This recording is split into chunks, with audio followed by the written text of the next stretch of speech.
Okay, so we're picking up where we left off. We're on Genesis 29.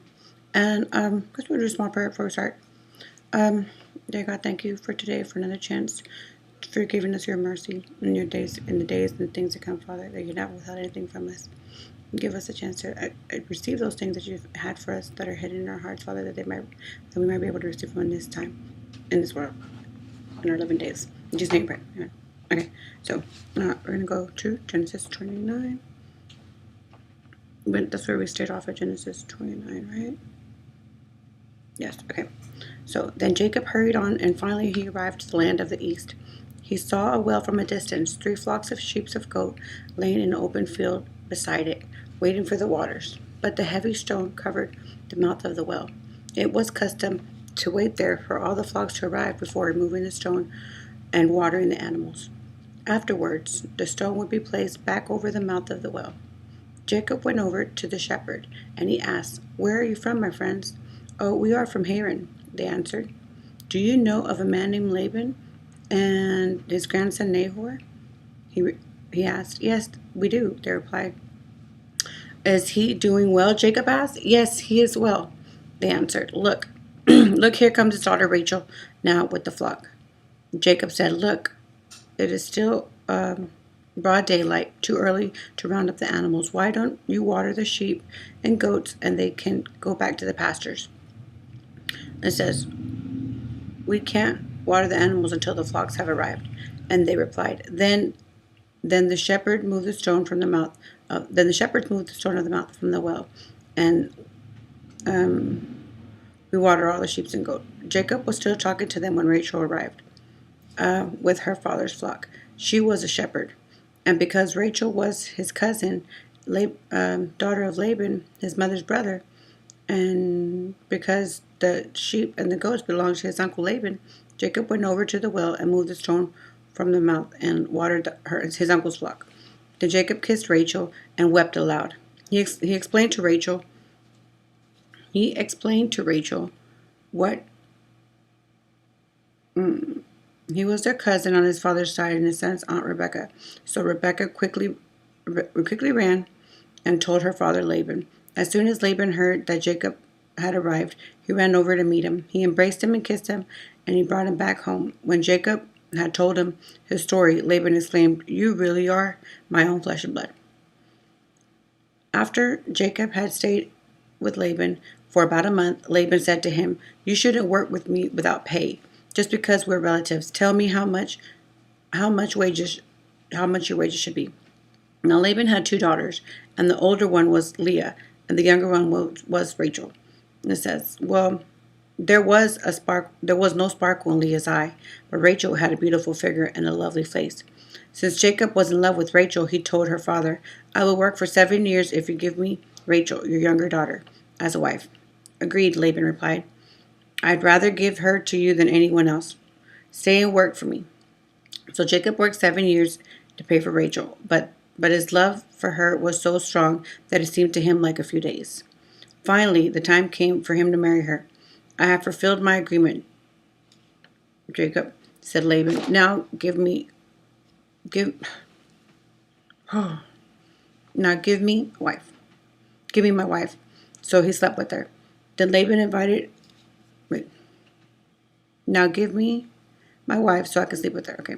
So Laban invited everyone in the neighborhood and prepared a wedding feast. But that night, when it was dark, Laban took Leah to Jacob, and he slept with her. Laban had given Leah the servant Zilpah for her maid. But when Jacob woke up in the morning, it was Leah. "What have you done to me?" Jacob raged at Laban. "I worked 7 years for Rachel. Why have you tricked me?" "It isn't our custom here to marry our youngest daughter ahead of our firstborn," Laban replied. "But wait until the bridal week is over. Then I will give you Rachel too, providing that you promise to work another 7 years for me." So Jacob agreed to work another seven more years. The week after Jacob married Leah, Laban gave Rachel too. And Laban gave Rachel the servant Bilhah to be her maid. So Jacob slept with Rachel too, and he loved her much more than he did Leah. He then stayed to work with Laban for an additional 7 years. When the Lord saw Leah was unloved and unable to have children, and Rachel could not conceive, so Leah became pregnant and gave birth to gave birth to a son, and she named him Reuben. For she said, "The Lord has noticed my misery, and now my husband will love me." So she became pregnant again and gave birth to another son, and she named him Simeon.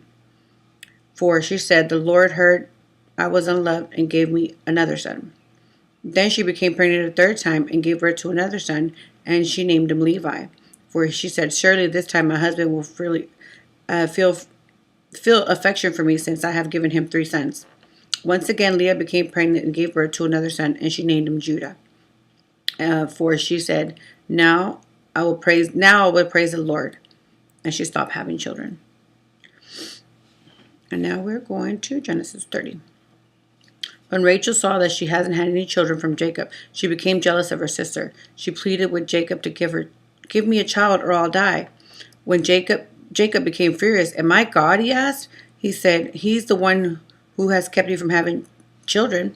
Then Rachel told him, "Take my maiden Bilhah and sleep with her. She will bear children for me. Through her," it says, I'll have a family too." So Rachel gave her servant Bilhah to Jacob as a wife, and he slept with her. Bilhah became pregnant and presented her with a son. Rachel named him Dan. And she said, "God has evicted me. Evicted me, and he heard my request. He's given me a son." Then Bilhah became pregnant again and gave Jacob a second son. Rachel named him Naphtali, for she said, "I have struggled hard for my sister, and I am winning." Meanwhile, Leah realized that she wasn't getting pregnant anymore, so she told her servant Zilpah and gave her to Jacob as a wife. Soon Zilpah presented him with a son. Leah named him Gad, for she said, "How fortunate I am." Then Zilpah gave Jacob a second son. It says, and Leah named him Asher. It says, and she said, "What joy is mine."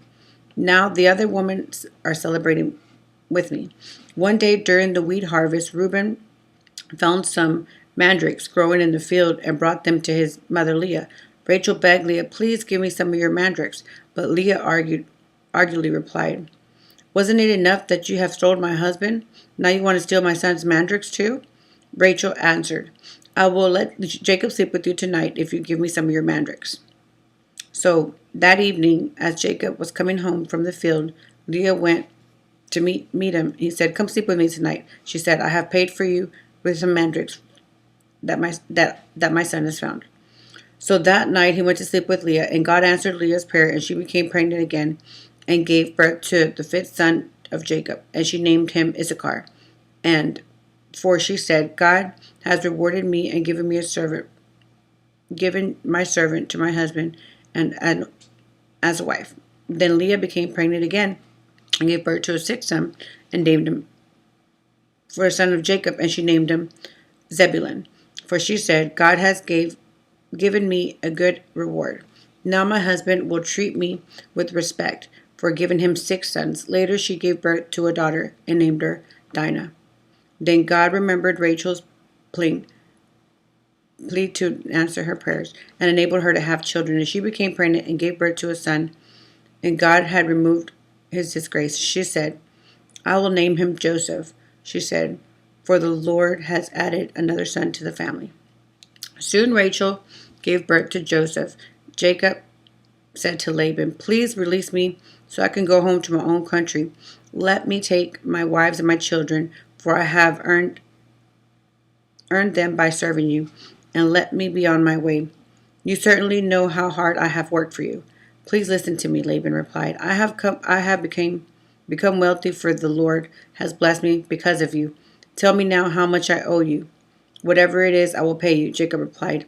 "You know how hard I have worked for you, and how my flocks and herds have grown under my care. You have had a little indeed. You have little indeed before I came, but your wealth is increased enormously. The Lord has blessed you through everything I've done. But now, what about me?"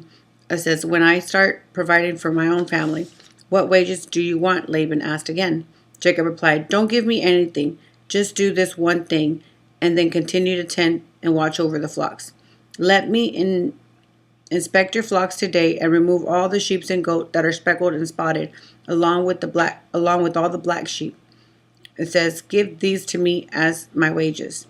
It says, in the future, when you check your animals you have given me as my wages, you'll see that I have been honest.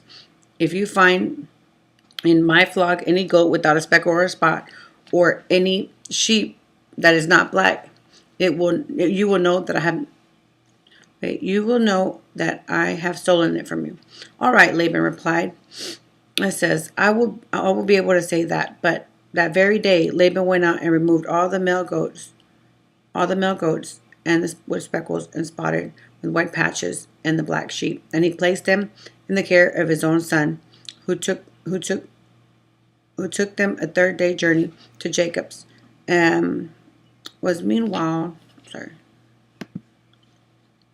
Jacob stayed to care for the rest of Laban's flock. Then Jacob took some of the fresh branches from popular almonds and plane trees and peeled off the stripes of the bark, marking white streaks on them. Then he placed these peeled branches in the water through the flocks, so the flocks could drink. For it was, for they were there to mate. For they were there to mate, and they mated in front of the white streaking branches. They gave birth to young that were streaked, speckled, and spotted, and Jacob separated those lambs from Laban's flock. And at mating time, he turned the flocks and faced Laban's animals that were streaked or black. It says, this is how he built his own flocks instead of increasing Laban's flocks. Whenever the strong females were ready to mate, Jacob would place the peeled branches in the water throws in front of them. It says, then they would go and mate in front of the branches. But he did not do this to the weaker ones, so the weaker lambs belonged to Laban, and the stronger ones were Jacob's. As a result, Jacob became very wealthy, and the large flocks and sheep and the goats and the females and servants and many camels and donkeys. Okay, and we're going to stop there, and that is on Genesis 30, 43. All right, back tomorrow. But no, for the rest.